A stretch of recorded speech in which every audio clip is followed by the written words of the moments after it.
Bueno, son las 2:08. Empezamos los tres y si terminamos los tres nos vamos.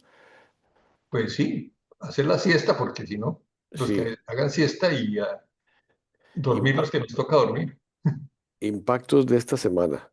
¿Quién quiere comenzar? Yo tenía hace 2 o 3 reuniones, mandé lo de la noche de San Bartolomé.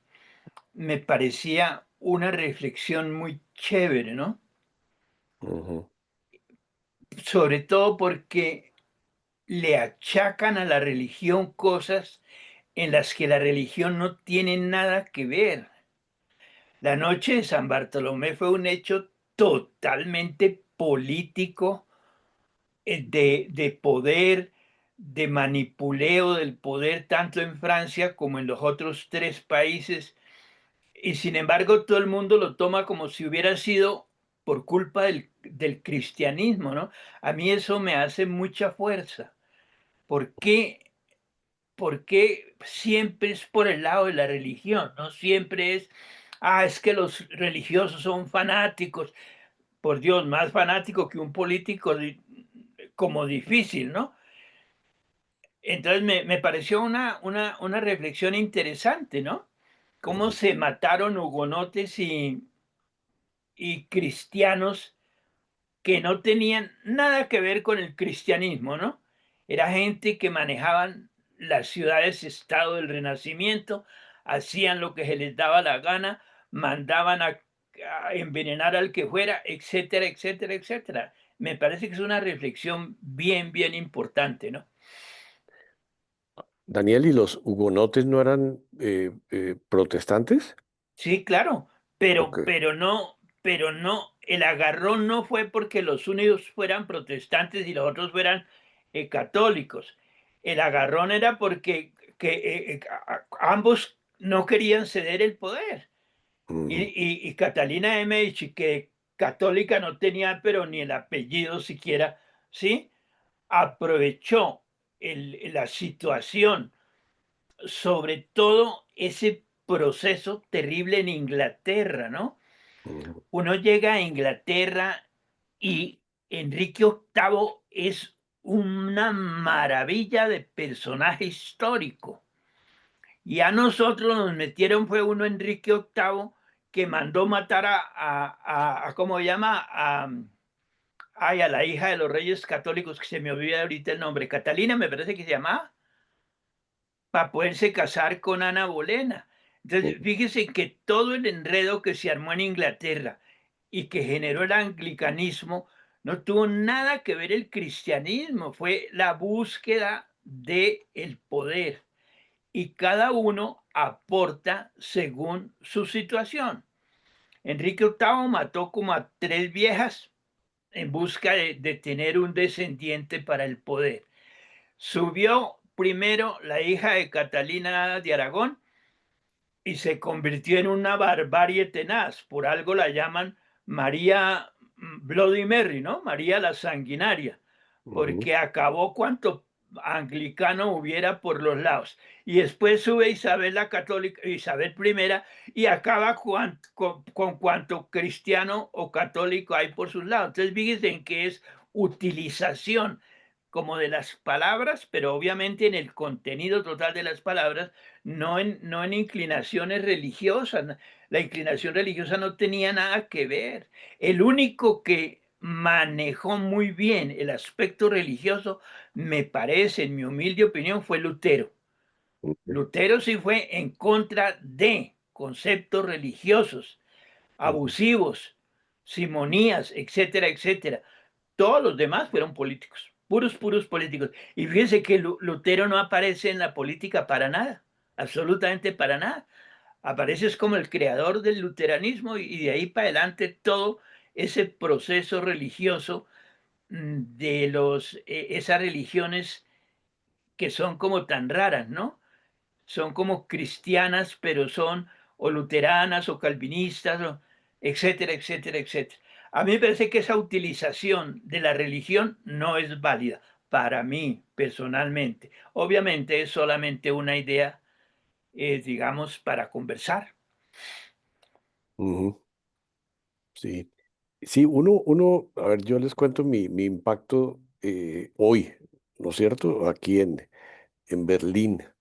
Llegamos anoche y hoy cogimos un walking tour, ¿no es cierto? De esos que te van explicando durante 3 horas ah, por el centro de la ciudad.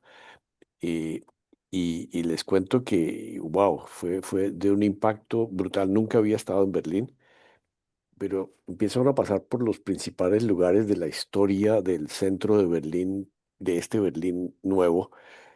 Pero el tour lo hicimos, digamos, desde la Alexander Tower, que es una torre de Alejandro, hasta la puerta de Brandeburgo, más o menos, por todo el Berlín que fue la capital del Imperio de Prusia, la República Democrática Alemana, y la guía de español nos contaba la historia de todo esto, pero con lujo de detalles. eh, lo que pasó con la separación de Alemania, la Segunda Guerra Mundial, el famoso muro que nos tocó a nosotros vivir jovencitos, la caída, etcétera, y la barbarie, ¿no? Es decir, en algún momento mi impacto era la barbarie de 2 guerras mundiales y me puse a buscar. Alguien me preguntó cuántos muertos había habido. 70, 85 millones de personas murieron en las 2 guerras mundiales. Es decir, era revivir lo que pasó ahí con causas que, como dice Daniel, no eran abiertamente religiosas, pero era un nacionalismo socialista tremendo de Hitler, un racismo. eh, Después la segunda fue consecuencia de la humillación de la Primera Guerra Mundial, pero todo esto con detalles de las quemas, de las ideas de los diferentes, de las personas, de los libros de ideas diferentes. Y, pero en medio de todo, la guía nos iba mostrando iglesias y yo no me había dado cuenta tan claramente que Alemania, sobre todo la Alemania del Norte, fue el bastión del protestantismo, luteranismo y calvinismo. Es decir, Alemania del Norte es completamente protestante y un pedazo de Alemania del Sur es católico, que fue anterior a la Guerra Mundial. Pero en algún momento empieza uno a pensar qué pasó con la Reforma Protestante. Y la Reforma Protestante y la reacción de los católicos en Alemania, en Inglaterra, en todo esto, creó mucha separación, creó mucha discordia, creó mucha desconfianza de unos con otros. Y eh, en mi humilde opinión, está por allá bien conectado en el fondo con esas divisiones que existieron después entre los mismos alemanes que dio origen al nacionalsocialismo, que pues realmente decidió que, bueno, con todos los detalles de la guerra mundial, que estalló y se volvió el holocausto, ¿no es cierto? Es decir, toda la matanza de los judíos y la persecución y el dolor, y terminó todo el tour con la, el memorial de los muertos, ¿no? Que creo que fue inaugurado hace poco tiempo. Una cantidad es decir, un memorial de muerte, de destrucción, de separación, y nos iba contando todas estas historias. Y bueno, y ahora la unificación de un país que es poderoso, que es fuerte, que se ha reconstruido, eh, pero sí tienen una historia de siglos de desconfianza, de odios, de separación. Para mí eso fue como el impacto del día y de la semana, ¿no es cierto? Ver eso tan al vivo, ¿no? Es decir, ver el muro. Yo nunca había visto el muro de Berlín y las historias de cómo se pasaban de un lado para el otro y las razones y la estrategia y la firma de los autores del, del, del acuerdo, ¿no? Para finalizar la guerra y cómo la finalizaron, ¿no? Bombardeando a Hiroshima y a Nagasaki. Eh, es decir, mañana tenemos una excursión a Potsdam, eh, donde, donde pues se llegó al acuerdo final después del bombardeo. Eh, una cosa es oírlo por la prensa o verlo por la prensa o la radio o la televisión. Otra cosa es mirar lo que sufrió esta gente aquí. Y bueno, gracias a Dios ver un país unificado con problemas y todo. Pero sí hay, lo que más me impactó fue al final que hay como eh, tres monumentos que no los hemos visitado, pero nos lo dijo él, un monumento pues a los judíos, al holocausto, otro a los que piensan diferente, a los homosexuales y a un área, y después así monumentos a las víctimas, ¿no? Las víctimas de todo esto es mucha gente. Y mi reflexión es que estamos probablemente empezando a vivir una cosa parecida, ¿no? En el mundo, con toda esta cosa de rechazo a los inmigrantes, de rechazo a las razas, a los diferentes, lo que está pasando en Europa, de rechazo a los inmigrantes, a los refugiados, lo que está pasando en Estados Unidos y en menor escala en Colombia también. Esa actitud como xenofóbica, como que vuelve al mundo, ¿no? Ese es mi impacto de esta semana. A ver, pues curiosamente, quizás uno de los dos temas que han comentado, porque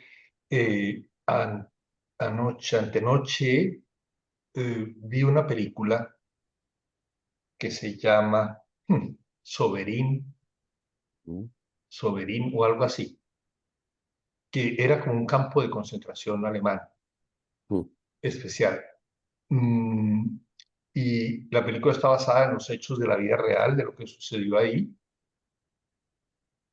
Eh, ¿Por qué la vi? Porque realmente, eh, viendo los acontecimientos actuales, de todo lo que está sucediendo en Israel, en la franja de Gaza, en esta guerra tan absurda, bueno, las guerras, porque pues, Ucrania y Rusia pues, no se quedan atrás en medio de la barbarie de las cosas que están sucediendo.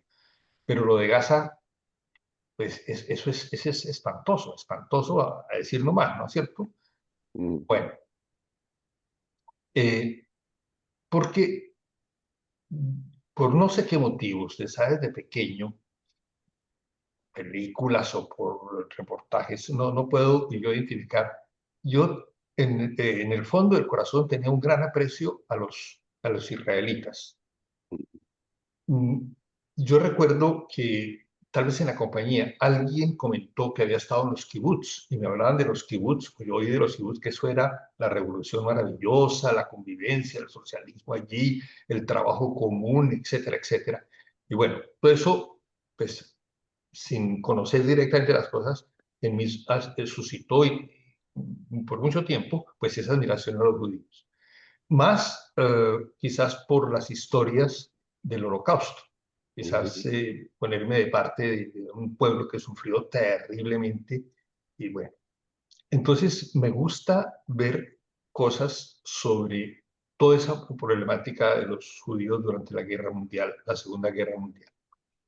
Y en esta película, que me pareció tremenda, tremenda, en síntesis, es un campo de concentración donde reciben a la gente con banda, con gran amabilidad de parte de los alemanes, invitándolos a que lleguen a una casa donde va a ser común para todos y los van a tratar bien. Y lo primero que hacen es dividir los grupos entre hombres y mujeres, y a las mujeres las matan inmediatamente en la cámara de gas, y a los hombres los ponen a trabajar en unos trabajos realmente humillantes, con un grupo de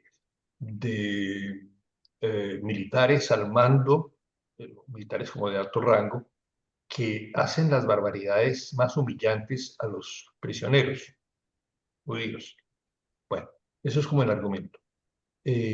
Hasta que poquito a poco se rebelan y hay una gran revuelta y se escapan del campo en forma masiva, porque los intentos de escape habían hecho que los pusieran a todos los hombres en el patio, dijéramos arrodillados, y iban pasando por filas los militares, uno con un fusil detrás del militar que iba contando. Y la norma era contar de 1 a 10 y el número 11 era fusilado. Y seguían así, otra vez a contar, 1, 2, 3, 10, fusilamiento, 1, 2, 3, 10. Y ahí, para el escarmiento de los que quisieran Ujú. fugarse, etcétera, etcétera. Pero bueno, todo eso termina con una gran fuga porque se organizan, se hacen un plan de matar a los militares y bueno, ponen al final pues cómo, qué sucede con cada uno de los personajes de los militares que lograron huir y se refugiaron después en Brasil, en América Latina muchos, pero en Brasil sobre Ujú. todo, e incluso algún hebreo que sobrevivió a ese campo, se escapó y fue a dar a Brasil y silenciosamente fue matando a bastantes de los militares alemanes que se habían escapado después de la guerra a refugiarse allá, ¿no? A salvar la vida. Bueno, pero en síntesis, es eso, ¿no? Yo no puedo decir hoy lo mismo. Yo no puedo Ujú. decir que los israelitas son pues, los sufridos, los que atormentaron, etcétera, ¿no? De víctimas pasaron a victimarios, ¿no? Ujú. Bueno, eh, dijéramos, los cambios que da la vida, ¿no? Hoy no podemos, por ejemplo, condenar a Lutero. Yo creo que Lutero tuvo muchísima, pero muchísima razón en criticar una iglesia que era un desastre, Ujú. ¿sí? Y uno no puede decir, bueno, pues que se pudran los infiernos y que lo bajaste en la paila más caliente del infierno. Pues no, ¿no? Y casi que hasta a ratos no falta quien quiera canonizarlo. Y yo creo que la historia da esos vuelcos, ¿no? Me impresiona, y ese es el impacto mío, cómo no podemos primero absolutizar las cosas, ¿no? Las cosas son supremamente relativas.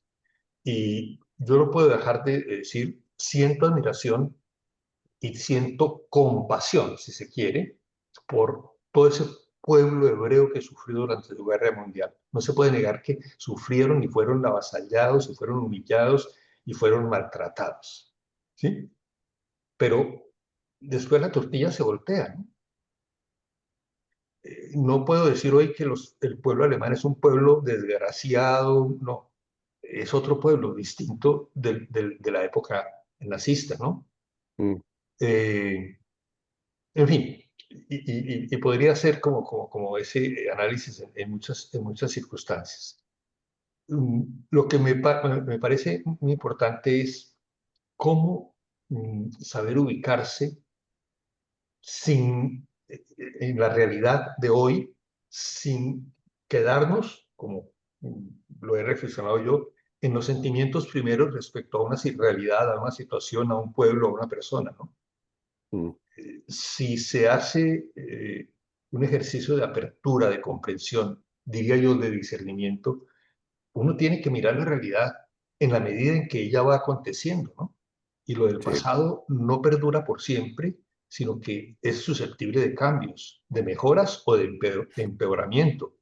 Pero lo importante es leer la historia, leer la realidad de hoy, leer la sociedad, pues eso, con ojos críticos y con apertura sobre todo, ¿no? Porque hoy ni son todos los hebreos los malos que están destruyendo a Gaza, y tanto es así que todo el pueblo está revuelto contra un mandatario mm, israelí que está haciendo estas barbaries, ¿no es cierto? sí, sí, sí. Pero no cabe duda de que también las políticas y toda esa realidad de, mm, mm, crear la revolución, la guerra, la muerte, la violencia, pues eso es de uno, sino es de todos, ¿no? Mm. Por lo tanto, ni todos los protestantes son malos, ni todos los católicos son malos o santos, ni todos los políticos son una cosa o la otra, ¿no? Y termino diciendo que esa es la dificultad del mundo del día de hoy, ¿no? cómo tomar posiciones a pesar de que nuestros sentimientos, nuestros gustos, nuestros impulsos, nuestros prejuicios a Ujú. veces nos llevan a estandarizar las cosas y querer afirmarnos y mantenernos solo en una visión, ¿no? Y es complejo hoy en día poder hacer afirmaciones así contundentes y radicales sobre todas las cosas. Esto por nombrar algunos temas y relacionado con, pues, con lo que comenzó Daniel y lo que comentas tú ahora, precisamente estando allí, ¿no es cierto? Por lo tanto, de una parte hay admiración hacia un pueblo, pero por otra también hay crítica dura y tenaz contra ese mismo pueblo, ¿no? Claro, claro. Porque son estas ambigüedades del ser humano, estas polarizaciones tan extremas, tan absurdas, que nos mantienen en vilo en este momento en la historia, ¿no es cierto? Ujú, ujú. Y Ferdi, lo que Daniel sigue, Daniel. Eh, creo que no fui capaz de contar cuántos temas entre los dos tocaron, ¿no? Como unos Ujú. 250 temas cada uno, pero bueno, 253. sí, es que me dio trabajo contar, Fernando.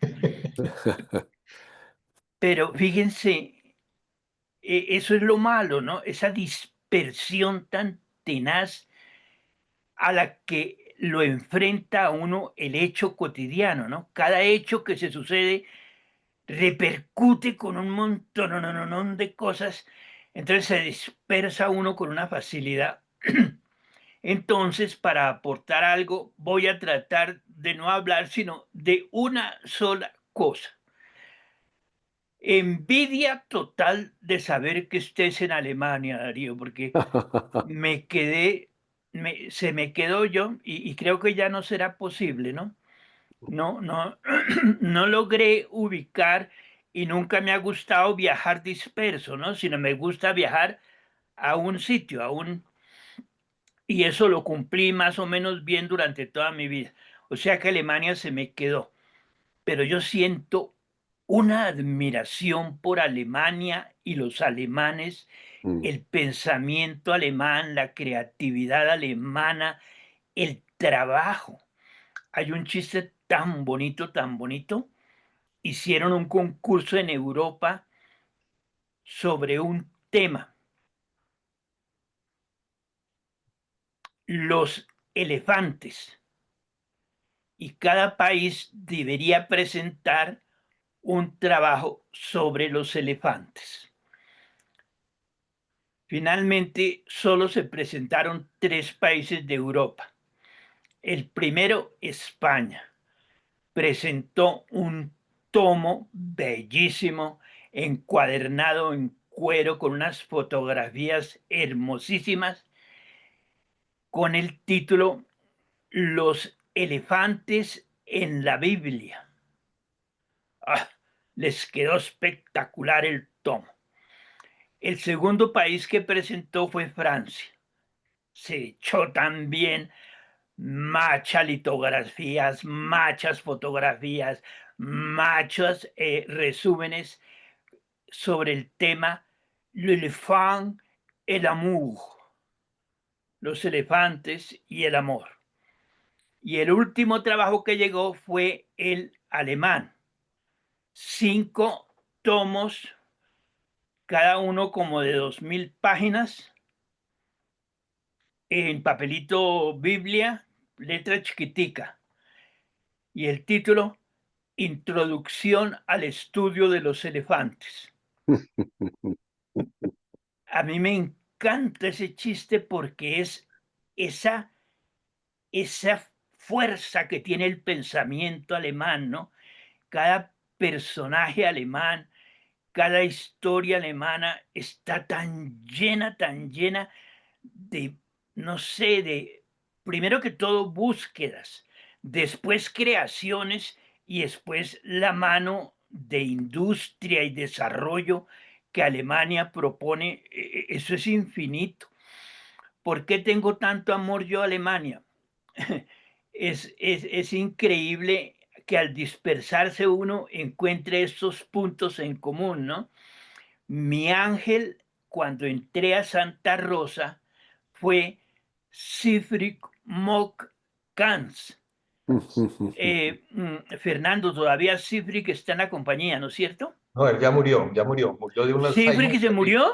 Sí, Sí, sí, sí. Ay, murió no. hace unos, por lo menos hace 10 años. Ujú, ujú, Ay, yo quería a Tuvo un Cifri. Alzheimer espantoso. ujú.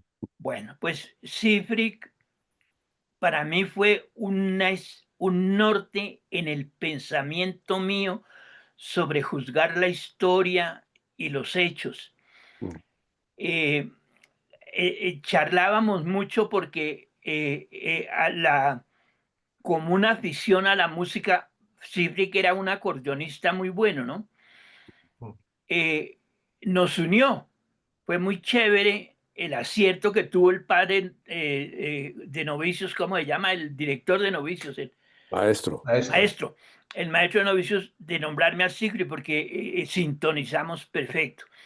Y me acuerdo de una conversación bellísima que tuvimos. Me dijo, Daniel, es que Alemania es diferente, Alemania es Alemania. Hay un capítulo en la historia de la humanidad que se llama La invasión de los bárbaros, que es todo el proceso de los mongoles cayendo sobre Europa. En la historia latina, ese capítulo, la invasión de los bárbaros, une todos los pueblos que cayeron sobre el lado latino de Europa. En Alemania, ese capítulo se llama la expansión de los pueblos. A mí eso me quedó sonando para toda la vida. La manera como una persona ve una cosa y la manera como la misma cosa la ve la otra persona, ¿no? Me parece tan bello. Ahora, en mi vida vejez, tengo un amigo muy querido que se llama Alfonso Karp. Fue alumno Poncho, mío y él Poncho. vive en Alemania. Ujú. Acabamos de tener un rifirrafe por WhatsApp buenísimo, buenísimo, sobre eh, no, no llamar música culta la música clásica, porque la música tiene sitio propio de origen y momento propio de existencia. Todas Ujú. las músicas pertenecen a una cultura. Luego, música culta no hay. Todas las músicas son cultas. Y fue divertidísimo como a través del teléfono con Alfonso nos divertimos mucho hablando de eso. Se refiere a que otro alumno mío, que es director de orquesta y que también tú conoces, Fernando también lo conoce, Julián Lombana, Claro. va a iniciar un curso de música culta en la historia. Ujú. Entonces yo, típico mío, glosé música culta en la historia o es una frase equívoca o no tiene ningún sentido. Y claro, me cayeron absolutamente todos. Y es por eso, ¿no? Porque fíjense que cada sitio, cada momento, cada persona determina los elementos que quiere juzgar y que quiere decir.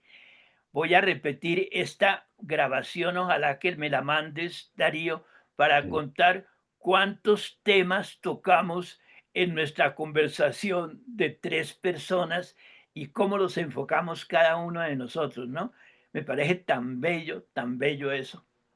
Y eso que dices, Daniel, concordando 100%, cuando estabas hablando de todo esto, me recordé que el guía hoy hablaba de los personajes famosos de Alemania y Uy, empezó con nombres uy, y filósofos y Heidegger y el otro y Freud y los premios Nobel y todo. Y la lista era absolutamente interminable y uno dice, este país definitivamente ha contribuido enormemente al mundo, ¿no es cierto? Con brillantez, con calidad, con seriedad, con investigación a fondo.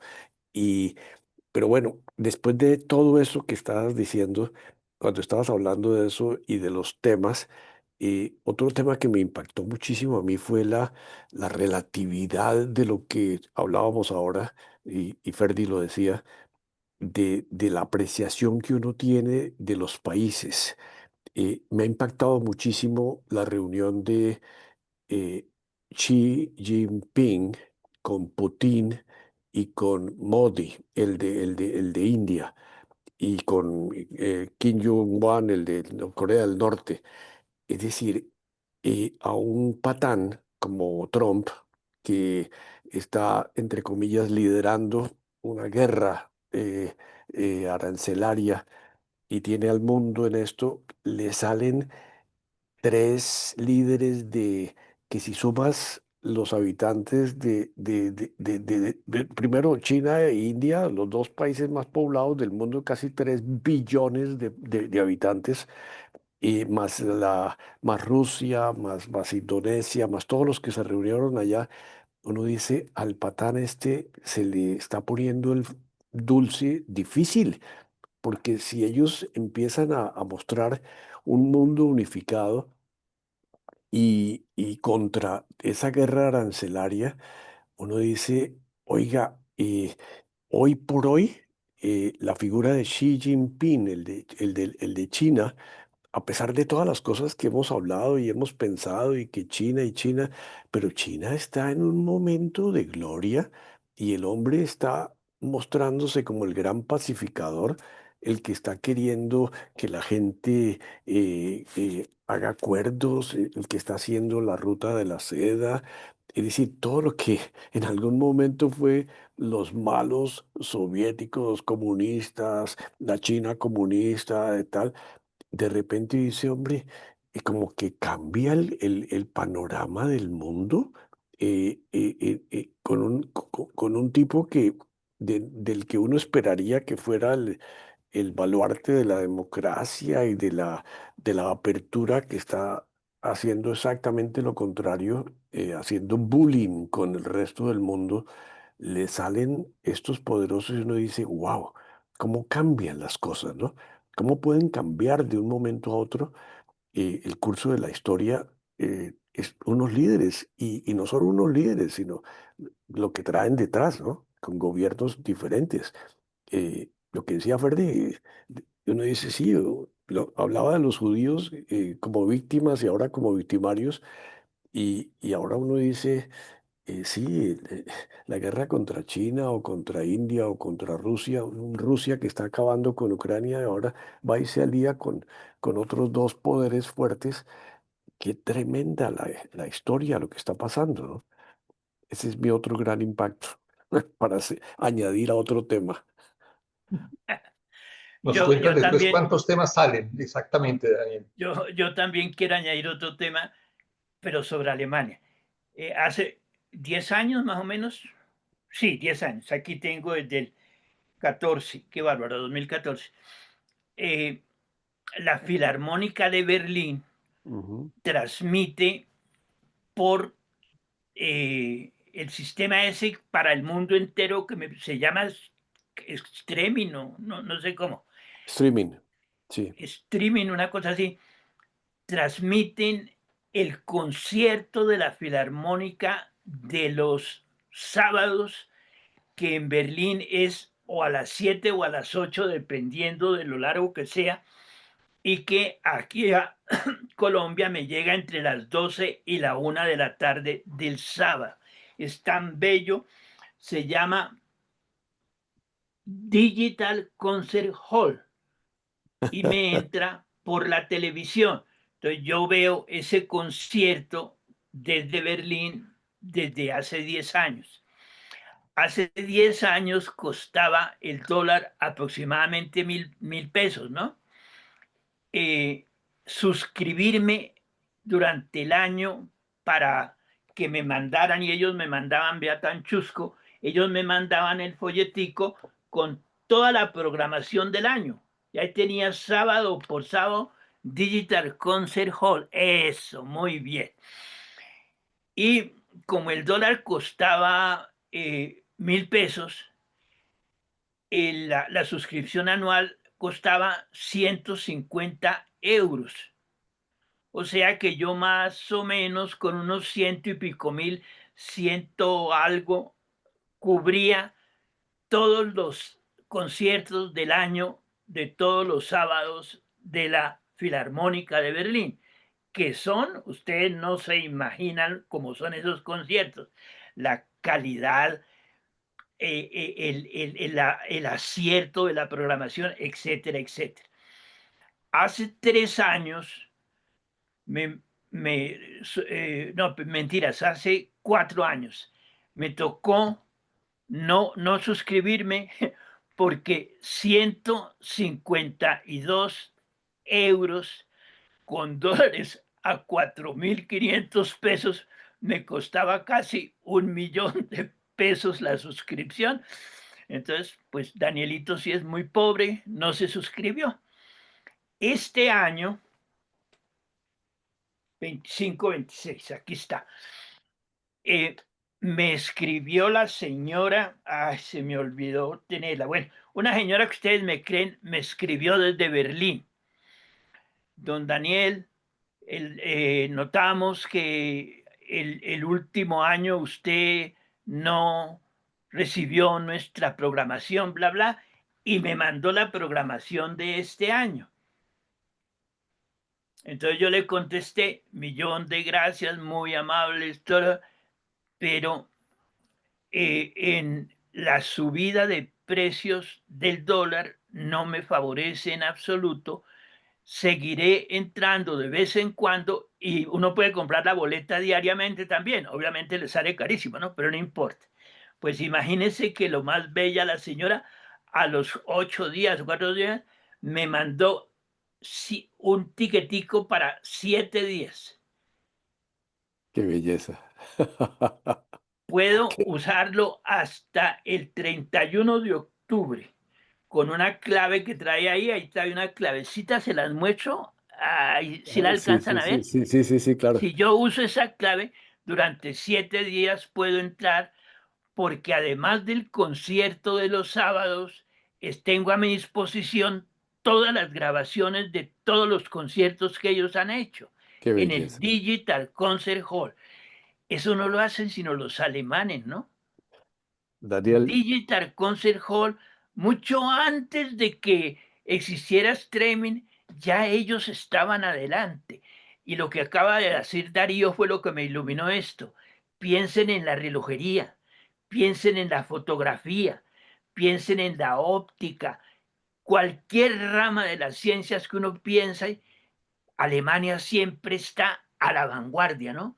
Alemania es lo primero. Por eso la envidia que le tengo hoy a usted, no Daniel, quiero ni mirarlo. Uy, Daniel, te cuento que te estaba mostrando la foto de pasé por el Concert House hoy y, divino ese sitio, ¿no? y dice que el viernes por la noche No me diga, ¿quiere que le diga que hay el viernes? se Se inaugura, inaugura la temporada de bueno, 26, yo, 25, 25, 26. sí, y voy a ir. Ya decidimos que vamos a conseguir unos tiquetes porque, Agosto 29, Filarmónica. no, no, Robert no, Schubert, no, la no, obertura, perdón, Robert Schumann, la obertura Manfredo. septiembre 5 fíjate a ver, Bernard, ¿cómo? septiembre 5 Septiembre 5. sí. No hay concierto. Ah, hay un concierto especial que no está en mi programación porque yo tengo el de Ujú. agosto 29 que se inaugura a las 19 horas y el siguiente el 13 de septiembre. Septiembre 5 no tengo yo aquí. Bueno, es para uno morirse de la felicidad, ¿no? Les aconsejo unas novelas muy chuscas de un inglés que se llama Ken Follett. Ken Follett tiene una trilogía sobre el siglo XX. ujú. Primera Guerra Mundial, Segunda Guerra Mundial y Guerra Fría. Son 3 tomos. El, la entrada de los rusos a Alemania cuando cayó Hitler, uy, cosa Eso, tan horrible como abusaron los soldados. Y fíjese, Darío, los temas se mezclan muy harto, ¿no? Ujú, ujú, Las pobres mujeres alemanas que tuvieron que recibir esta entrada del ejército ruso ujú, sufrieron lo que no está escrito y ujú. no se lo merecían. No, Ellas no, no tenían la culpa de lo que Hitler había hecho. Y sin embargo cuenta Ken Follett que esa invasión rusa, el día que cayó Alemania, que fue la cosa más terrible del mundo. Esas tres novelas son bien, bien interesantes. qué bien, qué bien. Bueno, qué dicha, oiga, qué dicha que coincidimos en temas tan comunes y tan brutales, ¿no? Tan Es que impactantes. Alemania coincide con todo, Darío, Sí, pero sí, absolutamente con todo. sí. Fíjese que el comienzo del catolicismo está en Carlomagno. Ujú, Allá fue, el tipo fue el que subió a un papa que estaba arrinconado completamente, lo subió y le dio el Sacro Imperio Germano Romano. ujú, Y ahí ujú. empezó la iglesia a mangonear. Eso. Fíjate, tema 345 de nuestra reunión. Qué maravilla. Oiga, Oye, no, buenísimo. Entonces, bueno, nos vemos la semana entrante. Creo que no entramos sino nosotros hoy, pero, sí, pero buenísimo. pero si tú esperas unos 10 minutos, empiezan a entrar los de las 10 de la noche. Ya no Oiga, no, esperemos. Ya- de todas maneras, esta hora es buena. Pues Sí, sí, a mí me parece bastante buena, ¿no? a mí también. Nos queda bien también aquí en Europa. Sí, Sí, Yo sí, sí. creo que la semana entrante se nos compone el caminado. Sí, sí, sí. muy Listo. bien. Nos vemos pues. Bueno, muchas Gracias. Buenas gracias. noches y buena tarde. Chao, Que chao. duerman conmigo y los demás angelitos. Gracias, Bueno, Gabriel. Chao, Ferdi. chao, chao.